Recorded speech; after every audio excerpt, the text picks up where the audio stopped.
अष्टमैथुन एक अष्टमैथुनों के अंतर्गत है और ये भयानक रोग है, भयानक रोग। इसमें संकोच की बात नहीं, जैसे डॉक्टर से संकोच नहीं, ऐसे शास्त्र और सदगुरुदेव ये संकोच का विषय नहीं। ये वो भयानक रोग है जो कैंसर से भी, टीबी से भी बड़ा भयानक रोग है, बड़ा भयानक रोग। उसकी तो औषधि, इसकी औषधि नहीं है। वो तो प्रारब्ध से आ रहा है। ये आप वर्तमान क्रिया को बिगाड़ कर अपना नाश कर रहे हैं। छोटे छोटे बच्चे जब स्कूलों में जाते हैं और उनको गलत विद्यार्थियों का संग मिलता है, तो प्रत्येक 100 में एक को नहीं कह सकते, 99 के जैसा हम मिले हैं अभी तक, 100 में एक को नहीं कह सकते, लेकिन 99 ऐसे मिले हैं, 100 में 99 जो इस रोग से ग्रसित हैं।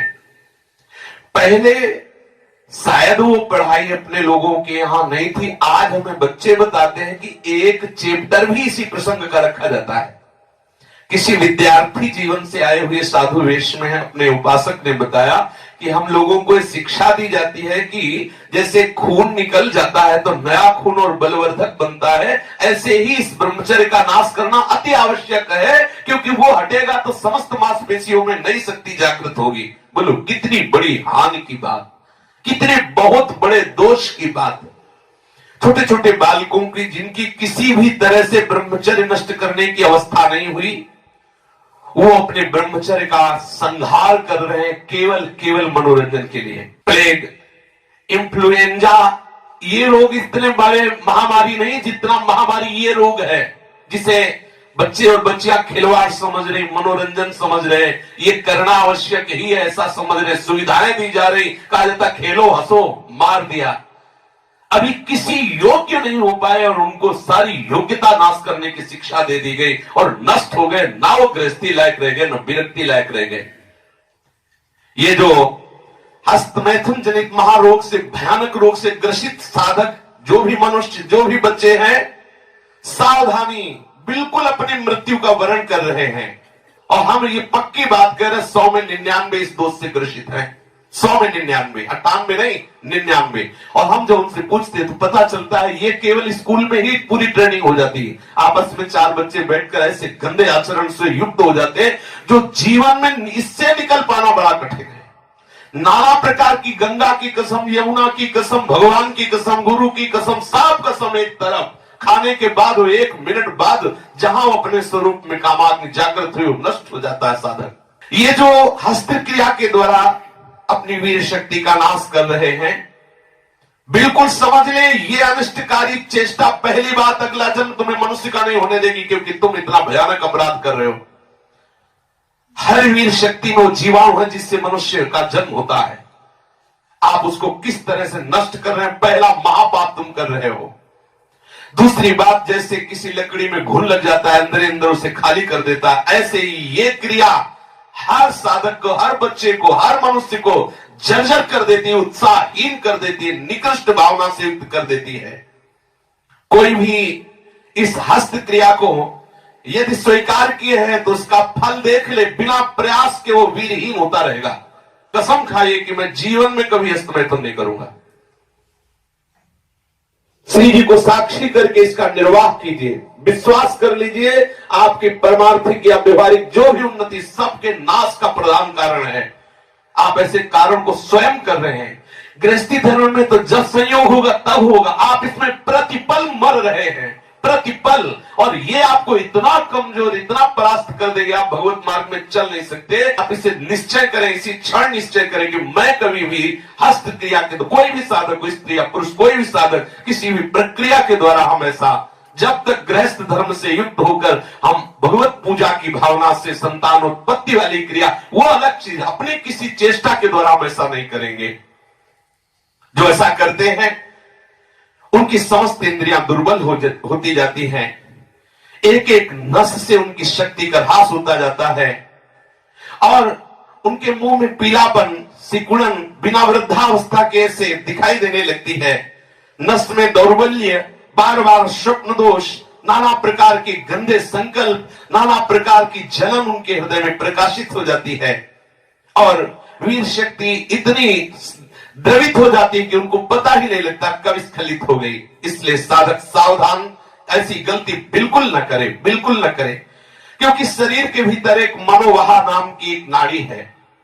इस नाड़ी के साथ संपूर्ण नाड़ियों का संबंध है। जे ही आप कामासक्त होकर के इस क्रिया को करते हैं, संपूर्ण आपके शरीर की नस नाड़ियां कांप जाती हैं।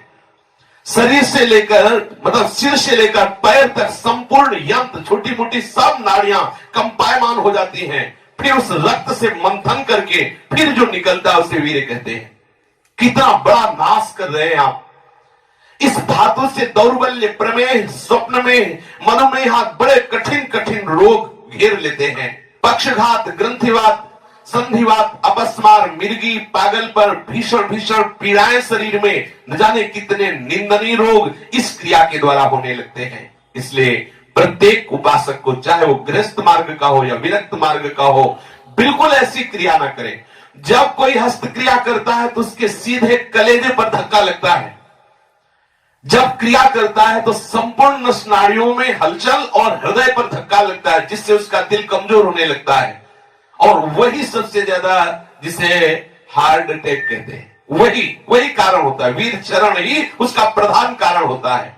क्षय, खांसी, श्वास, ये क्षमा महाभयानक रोगों का बुलावा है। हृदय रोग से पीड़ित या भागे मनुष्य किस क्षण मर जाए कोई पता नहीं।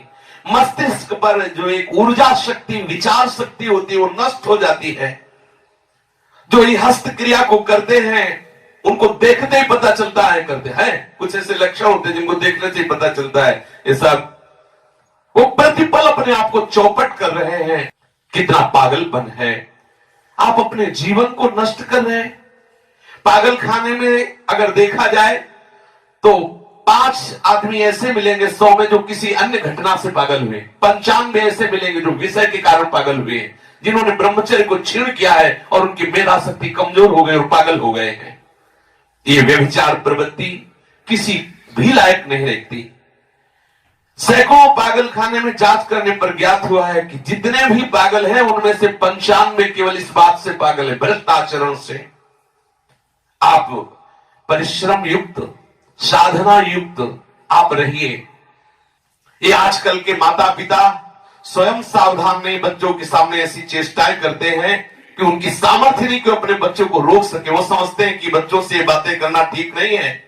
लेकिन आप समझिए, अगर बच्चों को आप एक छूट दे रहे हैं, आप उनका कितना जीवन नष्ट कर रहे हैं। उनकी आंख, नाक, कान, जिह्वा, वाणी, पैर, त्वचा सब कमजोर हो रहे हैं। और इस कारण जब वो गृहस्थ धर्म में प्रवेश होते तो गृहस्थी लायक नहीं रह जाते, गृहस्थी लायक नहीं रह जाते इन क्रियाओं के करने के कारण। माता पिता को, सदगुरु को चाहिए, उपदेशक को, कि अपने आसपास इस बात को कहे कि वो कभी ऐसी गंदी चेष्टाएं ना करें। सदगृहस्थी में जान, देखो पहले आचार्य परंपरा थी, सब जाकर गुरुकुल में रहते थे, ब्रह्मचर्य रहते थे। फिर जिनको गृहस्थ में जाना होता वो गृहस्थ में जाते, जिनको नैष्ठिक ब्रह्मचर्य का व्रत लेना होता वो वैरागी होते। दोनों महान पुरुष बनते। वो गृहस्थी में जाकर धर्म पूर्वक चलते हुए पुनः वैरागी को धारण करता और विरक्ति में जाकर वो महापुरुष बन जाता। दुर्बल चित्त इतना हो जाता है कि ना वो धर्म स्थान देखता है, न तीर्थ स्थान देखता है, न मंगल तिथि देखता है, न मंगलवार देखता है। बस अपनी वासनाओं का खेल खेलता रहता है। हजारों प्रतिज्ञाएं, हजारों धर्म चेष्टाएं सब व्यर्थ करने वाला ये महान दोष हस्त क्रिया, व्यभिचार प्रवृत्ति, इस पर अंकुश कीजिए, इसको आनंद मत मानिए। ये जो हस्त क्रिया के द्वारा शक्ति का नाश करते हैं, ये प्रतिक्षण काम से युक्त रहते हैं। इनके हृदय में वही चिंतन चलता रहता है। बालक अवस्था से लेकर के यौवन अवस्था तक देखिए आप, इनकी आंखों में देखिए, न तेज होगा न इनकी गंभीरता होगी, बहुत चंचलता, निस्तेज आंखें होगी, चेहरा पीला पड़, जब देखो तो ऐसा लगता है कि शर्मिंदा हो रहे हैं, मुंह छुपा रहे हैं, ऐसा लगेगा। पहला लक्षण है। दूसरा, कुछ इतने निठल्ले, ऐसे दिखावटी स्वभाव के, ऐंठ में, अकड़ में, गर्मी में रहते, ये वीर शक्ति के नाश का लक्षण है। गंभीरता नहीं, शांति नहीं, उदारता नहीं, धैर्य नहीं है, वो अपने को बड़ा दिखाना चाहते, ये सब उसके नाश के लक्षण हैं। जिनका चेहरा आनंद में, देखते ही हृदय में आकर्षण, ये ब्रह्मचर्य का लक्षण है। चेहरा देखो तो उजड़ा हुआ दिखाई देता है, लगता है बिना रोते हुए भी रो रहे हैं। वो सब सिकुड़ गया चेहरा ऐसा, जैसे किसी घर में आग लगा दो, इसके बाद दर्शन करो तो कैसा लगता है वो, ऐसे ही उसका चेहरा होता है जिसने अपने जीवन से खिलवाड़ किया है। जो स्वभाव से ही रुक्ष, चिड़चिड़ा, क्रोधी, बात बात पे एकदम रूखा, चेहरा पीला पड़ रहा, फीका पड़, वो चेहरा पीला प्रेम का नहीं, क्यों चेहरा प्रेम में पीला पड़, प्रेम में नहीं, यहां काम की बात हो रही है। मुख पिया आई फिर गई बदल गए हो तन रंग, ये प्रेम का लक्षण नहीं, ये काम के लक्षण की यहां बात हो रही। वो मुर्दा की तरह निस्तेज खिन्न छिन्न ऐसे ही घूमता रहता, कोई लक्ष्य नहीं, कोई उद्देश्य नहीं, बात बात में आलस्य, बात बात में गुस्सा। जो गालों में बिना कोई गुलाबी कुछ लगाए जो गुलाबी दिखाई देती है वो ब्रह्मचर्य की होती है, और जिनके ब्रह्मचर्य क्षीण हो जाते हैं, झाई पड़ जाती है। देखो देखने में तो लगता है क्योंकि बोले कितने को, बोले 18 के, 18 में तो उसकी दुर्गति हो रही, तो 28 और 48 में क्या होगा। जो काले दाग चेहरे में पड़ने लगते हैं, आंखें धसी नजर आती हैं, गाल पीले नजर आते हैं, नाक के आसपास काले काले दाग यहां ऐसे प्रकट हो जाते हैं, ये सब लक्षण हैं जो उन्होंने अपनी शक्ति का नाश कर दिया। सावधानी के द्वारा इस जीवन को आप बर्बाद ना करें। जो 12 वर्ष की अवस्था के बाद से शुरू किया कर, 12 वर्ष है, कितने से बच्चे हैं, कितने चलना मुश्किल हो गया, चलना मुश्किल, तब कसम खवानी पड़ी। वो तो लक्षण पता है ना, तो कसम कि तुम्हें हमारी कसम, यदि हमें आप तनिक भी मानते हो, संत मानते हो, गुरु मानते हो, तो कसम खाओ आज के बाद ऐसा, तब उनमें चलने की सामर्थ्य आ रही। बच्चे हैं, खिलवाड़ हो गया, उनके लिए खिलवाड़ हो गया और अपने जीवन को नष्ट कर दिया। अभी 14, 13, 15, 18 ये अवस्था है। जो लोग ये कहते हैं ना कि खेलने खाने की अवस्था, वो थोड़ा सुन ले कि कौन सा खेल खेल रहे हो, क्या खा रहे हैं। ये खेलने खाने की अवस्था है।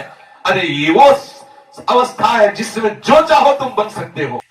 जो इस वीर शक्ति का नाश करते हो, बिना बुढ़ापे के सारे लक्षण बुढ़ापे के उनमें होते हैं। कमर में दर्द है, चला नहीं जा रहा है, थोड़ी चढ़ाई में हांफने लगे। अब अवस्था कितनी, बोले 18 की। इस अवस्था में तो मतलब दिशाएं भी कांपे, वो अवस्था है। अब तो दिखाई नहीं देता कोई जवाल। चित्त में कुचिंताएं, छाती में धड़कन, बिना भय के भयभीत हो जाना, थोड़े से भी दुख में ऐसा सोचना कि मैं आत्महत्या कर लूं। ये सब बातें उसी की कमी से हो रही हैं। ये महापुरुषों के अनुभव की झूठी झूठी बातों में एकदम घबरा जाना। कोई झूठी धमकी दे दे तो बस वो ऐसा लगता है अब क्या करूं, किसी कमरे में बंद हो जाऊं, अपने आप को प्राण हत्या करके बचा लूं, ऐसा मैं अपने शरीर को न, ये सारे के सारे लक्षण उसी में प्रकट होते हैं। जो ब्रह्मचर्य का नाश करता है, नींद ना आना या सोना तो कुंभकर्ण की तरह, मुर्दे की तरह सो जाना, आलस्य, जरा जरा देर में वो निरुत्साहित बातें, आंखों में जलन, भारीपन, ये सब, स्वप्न दोष अधिक होना, ये सब उसी के लक्षण है जो आपने गलतियां की है। जो सावधान नहीं रहता, तो जब वो लघु शंका को बैठता है तो सबसे पहले वीर शक्ति का श्रवण, या सबसे बाद में, दोनों में जैसा अभ्यास हुआ, आप सौक्ष में बैठे, लघु शंका में बैठे, तो सबसे पहले या तो वो गिरेगा या बाद में गिरेगा। आप सोचो उसकी कितनी बड़ी दुर्दशा है। वीर का पाचन नहीं होता, भोजन का पाचन, रस रस का पाचन, रक्त रक्त का पाचन, मांस मांस का पाचन, जो मज्जा, अस्थि और ये सप्तम धातु वीर का पाचन नहीं हो सकता। इसका पाचन ओज के रूप में होता है, तेज के रूप में होता है, महान शक्ति के रूप में होता है। जो संयम से चलता है, भगवत आराधन में चलता है, उसका एक अलग ही स्वरूप होता है। उसमें एक अलग उत्साह, अलग तेज, अलग ओज चमकता रहता है। सावधानी से, चाहे स्त्री साधक हो चाहे पुरुष साधक हो, दोनों को रक्षा करनी चाहिए। खिलवाड़ ना समझो।